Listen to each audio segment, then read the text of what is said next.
Billionaire saw the young hotel cleaner in a hotel hallway, a girl crying quietly beside her cleaning cart, begging her mother not to lose the only thing her father left behind. She thought no one heard her, but that night, a powerful stranger listened, and what he did next would change her life forever. The Crystal Crest Hotel slept quietly that night. The hallways were spotless, the carpets soft, and the city lights shimmered through tall windows. Almost every guest was asleep, except one. At the end of the east hallway, Naomi, a young maid barely in her 20s, sat on the floor beside her cleaning cart. Her knees were pulled to her chest, one trembling hand holding her phone. She tried to speak quietly, but in the silence, every word felt loud. "Mama, please don't sell that necklace," she whispered, wiping her eyes. "It's the only thing Papa left for you. Please, just give me time." Her mother's tired voice crackled through the phone. "Naomi, the landlord said we must pay by tomorrow morning. What else can we do?"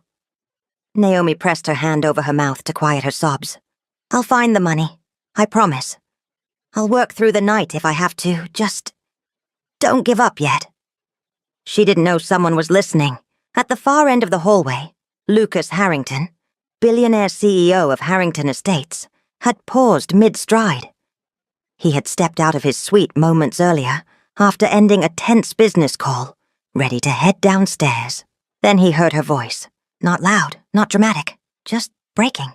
He moved slightly behind the wall, not to hide, but because he suddenly didn't know what to do with the heaviness sitting in his chest. "Mama, please, I'm trying," Naomi whispered through shaking breath. Lucas had heard crying before, in boardrooms, in arguments, in failures. But nothing like this. This wasn't someone defeated. This was someone fighting while falling apart. When the call finally ended, Naomi wiped her face, pushed herself up, straightened her uniform, and put on a small, practiced smile. The kind people wear when life doesn't give them room to fall apart. Then she pushed her cleaning cart forward and quietly returned to work, as if she hadn't just held her world together with trembling fingers. Lucas stayed where he was, watching her instead of leaving like he intended. Something about her tugged at him, something he didn't have a name for. Most people broke when life pushed them too far. But this girl, she broke, then kept going. And for the first time in a long time, Lucas wondered, when was the last time I truly saw someone? He didn't know her name. He didn't know her story. But he knew one thing. She wasn't like the world he lived in. She still had hope. Even while crying, morning came too quickly for Naomi. Her eyes were heavy, her body tired, and her spirit even more worn out. She pushed her cleaning cart down the same quiet hallway, her steps slow but determined. She had spent the night trying to calculate how many hours she could work before her legs gave out. Her family needed her. She had no room for weakness. As she reached the corner room, Lucas Harrington stepped out of his suite that morning, wearing a crisp gray suit. He walked with the confidence of a man who owned half the city. But when he saw Naomi, he paused. "Excuse me," he said calmly. "You're the young maid from last night," he said. Naomi stiffened. Guests usually called staff for one of two things: complaints or commands. "I'm not here to report anything," Lucas said gently, noticing the fear in her eyes. "I just overheard you last night. I was in the last room on the hall." Her cheeks warmed and she bowed her head quickly. "I'm sorry if I disturbed your rest, sir," she said softly. "It won't happen again." Lucas shook his head gently. "You didn't disturb me." Naomi blinked, surprised. He walked closer, not intimidating, just steady. "I overheard a little of your conversation," he admitted. "You were upset." Naomi's face flushed as she fumbled for words. "I'm so sorry, sir. I shouldn't have—" "Stop apologizing," he said softly. She looked up, confused.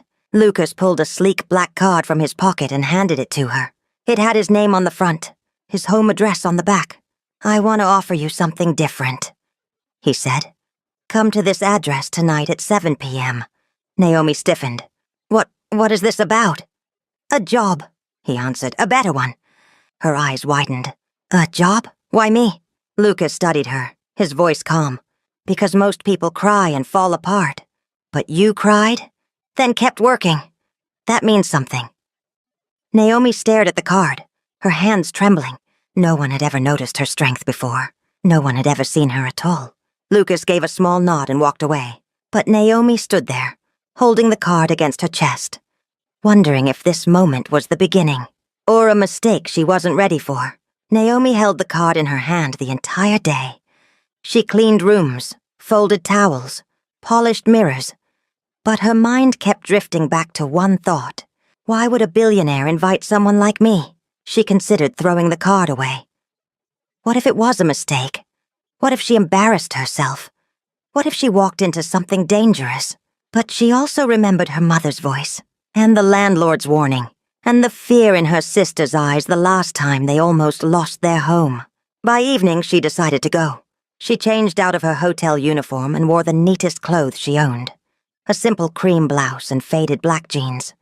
Her shoes were worn but clean. She tied her hair back, took a deep breath, and left home early so she wouldn't lose courage. The address led her to a quiet, wealthy neighborhood far from her world. The houses were surrounded by tall fences, trimmed gardens, and glowing porch lights. Naomi stopped in front of a large iron gate covered in green vines.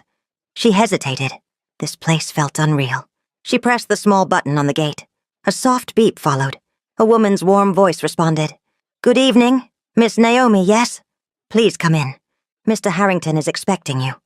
The gate opened slowly, revealing a beautiful stone pathway surrounded by flowers and tall trees. Naomi's heart raced. Standing on the porch was a woman in her early 50s, wearing a simple blouse and flat shoes. Her face held warmth, not judgment.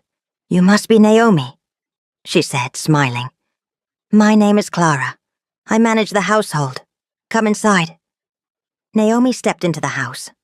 It wasn't cold or intimidating like she expected. It was warm.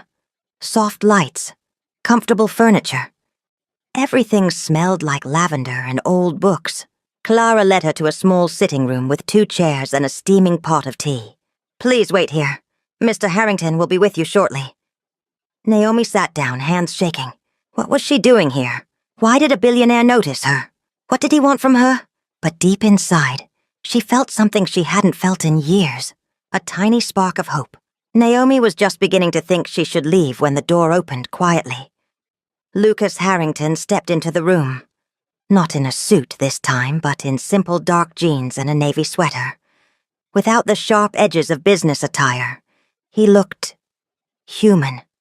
Calm, almost gentle. "Thank you for coming," he said. Naomi quickly stood. "I wasn't sure I should, sir."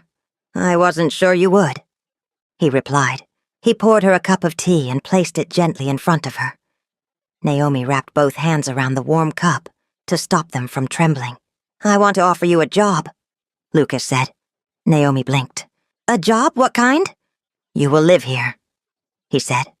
"Work as a house assistant. Help Clara around the house, organize personal documents, sort a few old files. It's simple work, but important." Naomi swallowed hard. "Why, me?" Lucas didn't rush the answer. He leaned back slightly, studying her with quiet honesty. "Because I saw something last night," he said. "You were breaking, but you kept going. That kind of strength is rare." Naomi looked down, embarrassed. "And I don't want to give you charity," he continued. "This is real work. You'll be paid weekly, enough to take care of your family's needs. You'll also have a safe place to stay." Her breath caught. A safe place. A steady income. It felt like someone was offering her air after years of drowning. But she still asked, "What happens when the job ends?" "Then you leave," he said simply. "Or you stay. That depends on life, not on me." Naomi hesitated. "I still have my job at the hotel," she whispered. "I already spoke to the manager," Lucas said. "You work part-time. They agreed to release you if you say yes." Her eyes widened. "You arranged all of that?" "I don't do things halfway." Silence settled between them, gentle and warm. Naomi took a shaky breath. I don't know if I deserve this chance." Lucas looked directly into her eyes. "Naomi," he said softly, Stop apologizing for surviving. For the first time in a long while, she let herself feel something she'd forgotten existed.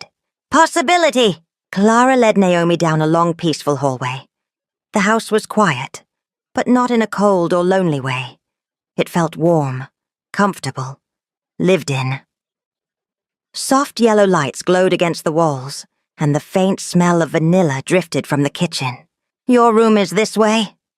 Clara said with a small smile. Naomi followed, her heart pounding. She felt like she was walking through a dream she wasn't supposed to enter. Clara opened a door near the end of the hallway. "This will be your space." Naomi stepped into the room, looking around in quiet awe. Clara watched her from the doorway with a warm smile. The room was simple but beautiful. A soft cream comforter on the bed, a small wooden desk beside the window, a clean rug, and a vase holding a single white flower. The window looked out onto a quiet garden filled with lavender bushes and tall palms. It was nothing extravagant, just peaceful. And hers. Naomi touched the edge of the desk gently, as if it'd disappear at any moment. She had never had a room this quiet before. Her home had always been small, loud, cramped. But this place felt like another world. On the dresser was a neat note written in careful handwriting. "Fresh linens. If you need anything, knock twice on the kitchen wall. Clara." Naomi's throat tightened. "Clara, this is too much," she whispered. Clara shook her head. "It's exactly what you deserve. You've worked your whole life. Now let the world give you a little space to breathe." Naomi looked down. "I'm afraid I won't fit in here." Clara stepped closer and spoke gently. "Miss Naomi, this house isn't for perfect people. It's for people trying their best." A tear escaped Naomi's eye. "Thank you," she whispered. Clara squeezed her shoulder. "Rest tonight.